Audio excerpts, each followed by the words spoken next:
Os escravos do imperador. Será que a família imperial brasileira tinha escravizados a seu serviço ou a serviço de seu governo? Quem eram os escravizados que serviam à família imperial brasileira? Eram propriedades ou súditos? Hoje nós vamos explorar um pouco mais esta questão. Mas desde já se inscreva no canal e venha comigo caçar mais esta incrível história.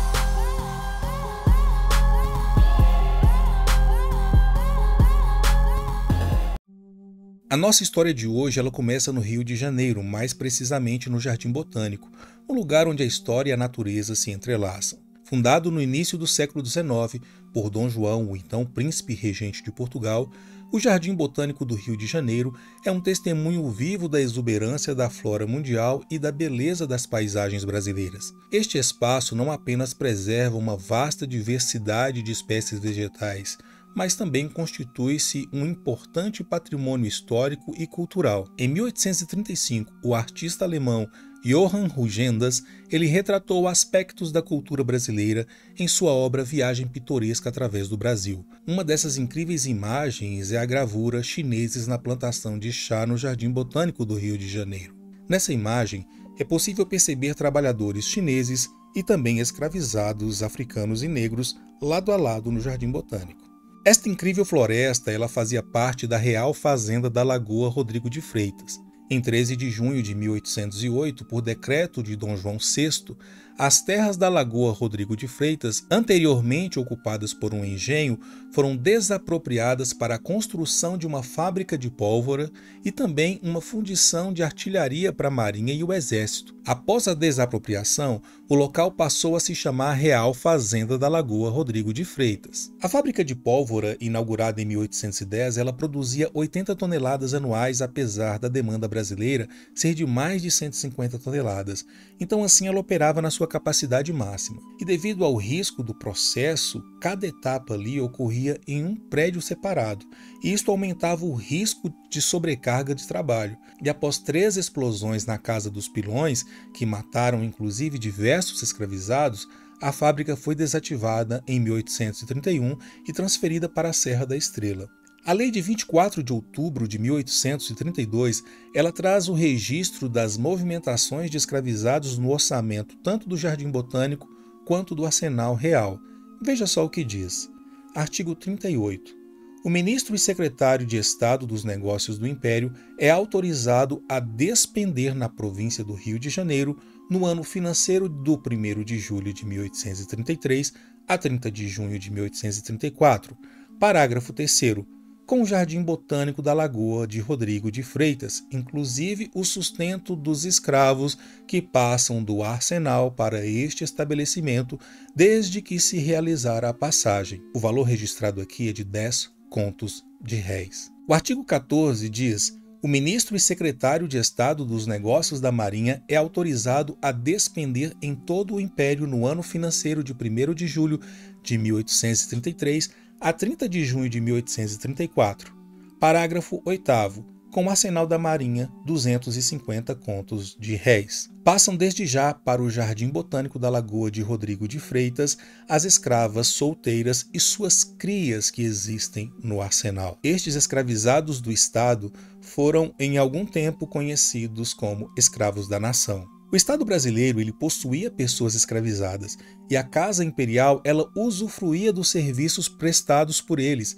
E apesar de não serem patrimônio pessoal da família imperial, e nem precisaria ser, porque a família imperial já desfrutava do trabalho deles. Nesta aula você descobrirá diversas evidências sobre como a família imperial brasileira se servia de braços escravizados. Mas antes de prosseguirmos nossa jornada, eu quero lembrar a você que nossa aula de hoje ela conta com o apoio da Insider. Mais que uma marca ou uma empresa que produz roupas com alta tecnologia, a Insider é sinônimo de conforto, praticidade e de durabilidade. Diferente de outras marcas, a Insider não produz roupas que ficarão obsoletas no seu guarda-roupas. Mas com alta tecnologia e criatividade, ela traz para o nosso dia a dia um conceito de durabilidade e de praticidade. As camisetas e roupas da Insider não desbotam facilmente e nem precisa passar, pois se ajustam perfeitamente ao seu corpo e te mantém fresco durante todo o dia.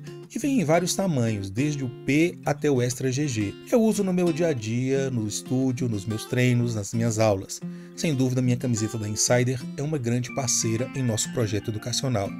E se você busca conforto, praticidade e durabilidade, eu te convido a experimentar a Insider e comprovar sua qualidade. E para facilitar a sua decisão, eu deixei nosso cupom AFRICA12 com 12% de desconto na descrição do vídeo e no primeiro comentário fixado. E agora, vamos continuar nossa jornada. Mas será que haviam escravizados que prestavam serviços à família real e ao imperador? Vamos analisar isto. Não muito distante dali, no Jardim Botânico, um outro patrimônio de usufruto dos imperadores seguia a tradição de se servirem dos braços escravizados, a Fazenda Imperial de Santa Cruz. Esta grande fazenda ela foi doada a Cristóvão Monteiro da Capitania de São Vicente devido à sua ação contra os franceses que tentaram invadir Guanabara. Após seu falecimento, a sua esposa doou sua parte para os religiosos católicos da Companhia de Jesus. Os religiosos então agregaram mais terras e ficou conhecido ali por ter uma grande cruz de madeira. De acordo com a pesquisadora e historiadora Lilian Schwartz,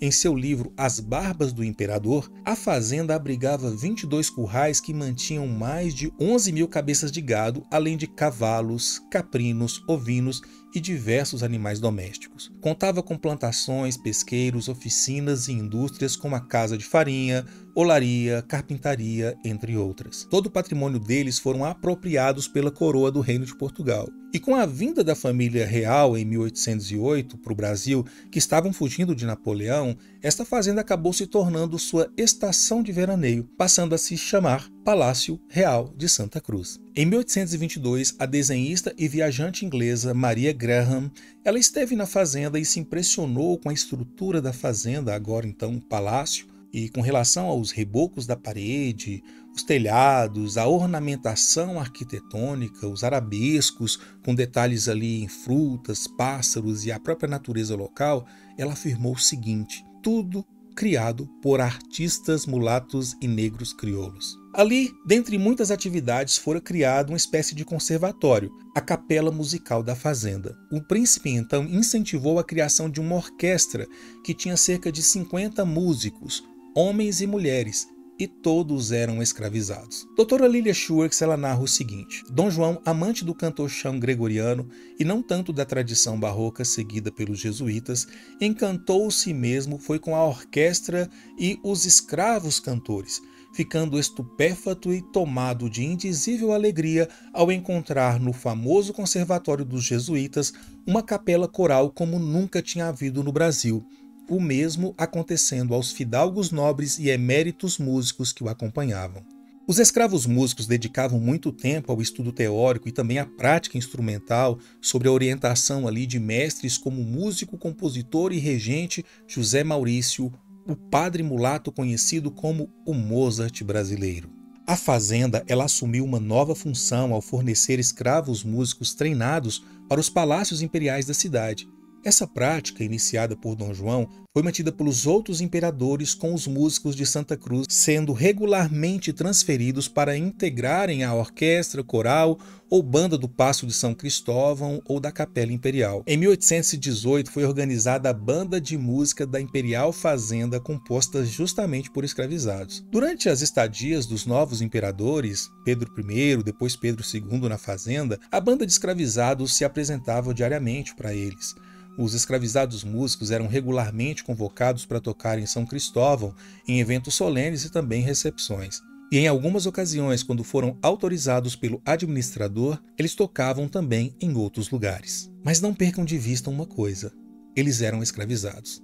E esta era uma relação adocicada na relação patriarcal da Fazenda Imperial. Em 1834, a fazenda contava com 2.065 escravos. Em 1849, o número aumentou para 2.128. Em 1855, atingiu o pico de 2.235 escravizados, todos à disposição dos serviços na Fazenda dos Imperadores.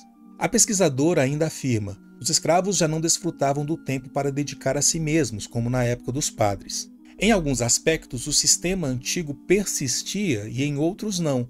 Os cativos eram agora vestidos e alimentados à sua custa, para o que tem os sábados, domingos e dias santos de guarda dispensados. As crianças antes sustentadas pelos padres agora o eram por suas próprias famílias. Em 1860, os escravos queixavam-se de fome, tinham-lhes tirado o sábado e domingo em troca de ração para que nesses dias também trabalhassem para a fazenda. E os membros da família de algum escravo fujão nem ração recebiam. Carpinteiros, pedreiros, ferreiros, curtidores, oleiros, falquejadores, tanoeiros, campeiros, sapateiros, carreiros, lavradores, feitores, enfermeiros, tecelões, cesteiros, parteiras, a multidão de escravos era dividida em esquadras de trabalho, sistema e denominação do tempo dos jesuítas, e por suas mãos eram forjados todos os produtos da fazenda. Tudo isto a serviço da família imperial.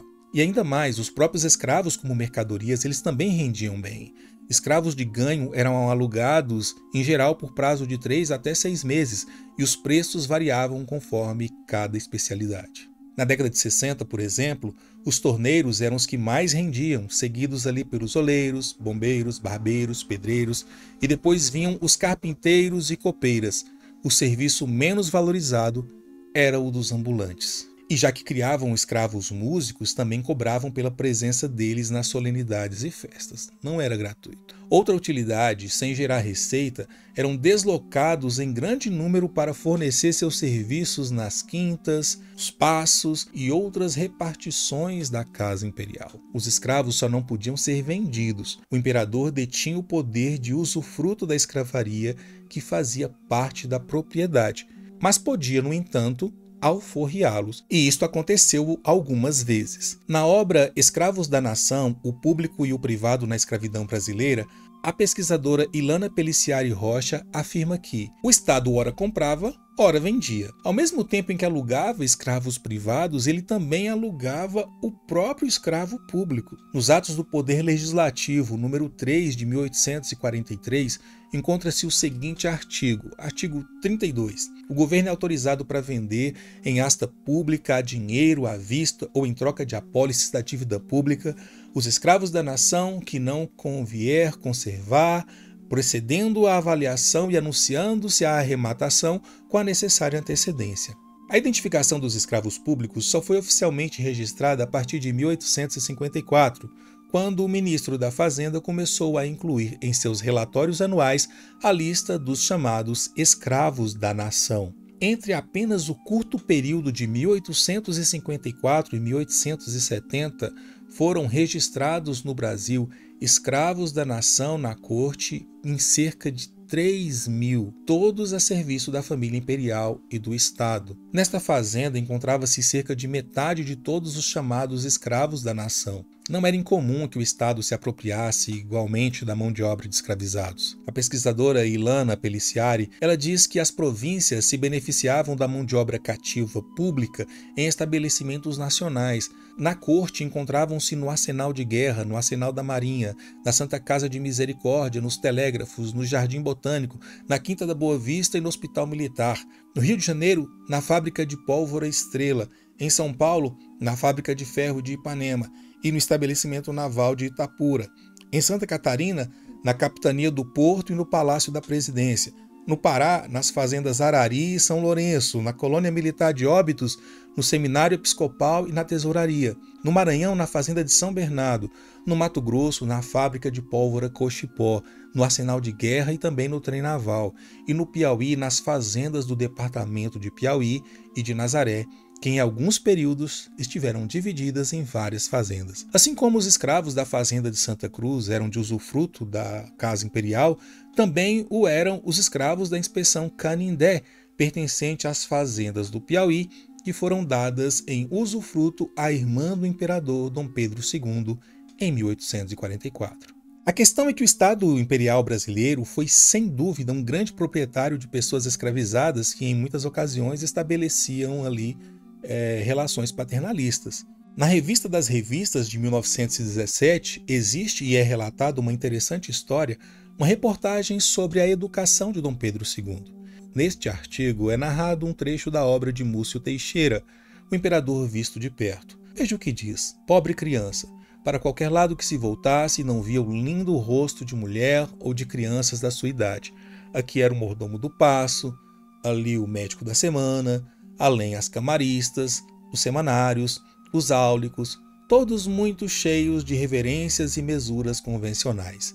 Nenhum só alegre e comunicativo, carinhoso e sincero, a não ser um preto chamado Rafael, nascido na cidade de Porto Alegre, Rio Grande do Sul, em 1791, e falecido na Imperial Quinta de São Cristóvão, repentinamente no dia 16 de novembro de 1889, ao saber que na véspera havia sido proclamada a República e que o imperador se achava preso no paço da cidade. Não posso deixar de dizer duas palavras sobre este preto de alma branca que só teve na sua longa existência de quase 100 anos duas únicas afeições: o imperador e a cidade do seu nascimento. A família imperial contava com dezenas de escravizados domésticos a seu serviço, muitos concentrados no Palácio São Cristóvão, sua residência oficial. Nós podemos discutir qual era a dimensão aqui do que era público e do que era privado, pois os que argumentam que a monarquia não tinha escravizados desconsideram que eles viviam se servindo dos serviços destes homens e mulheres em suas vidas íntimas e nos seus serviços públicos, apesar destas pessoas não figurarem, obviamente, em seus testamentos. E não era incomum no século XIX que uma pessoa pudesse apoiar a abolição e, ao mesmo tempo, ser proprietária de escravizados. No início desta aula, nós perguntamos quem eram os escravizados que serviam à família imperial brasileira, propriedades ou súditos. Ora, se eles podiam ser vendidos, não eram súditos, e sim considerados propriedades. E se eles precisavam ser alforriados, eram juridicamente escravizados. Mas você, o que acha desta história? Para saber mais sobre este assunto, eu recomendo as obras que eu utilizei na aula de hoje, que é o livro As Barbas do Imperador, da historiadora Lilia Schwartz, e também a obra Escravos da Nação, o Público e o Privado na Escravidão Brasileira, da pesquisadora Ilana Peliciari Rocha. Também deixarei na descrição do vídeo um link de um projeto muito interessante, chama-se Projeto Detecta, um artigo que trata justamente desta questão. A família imperial não tinha escravos? E ele apresenta de uma forma bem didática, e vou deixar aqui na descrição do vídeo para vocês. E você, qual a sua opinião sobre isso? Deixe nos comentários, teria o maior prazer de ler. E lembre-se, tudo tem história, tudo é história. A África, africanos, seus filhos e filhas ao redor do mundo têm muita história, e eu vim aqui contar para você.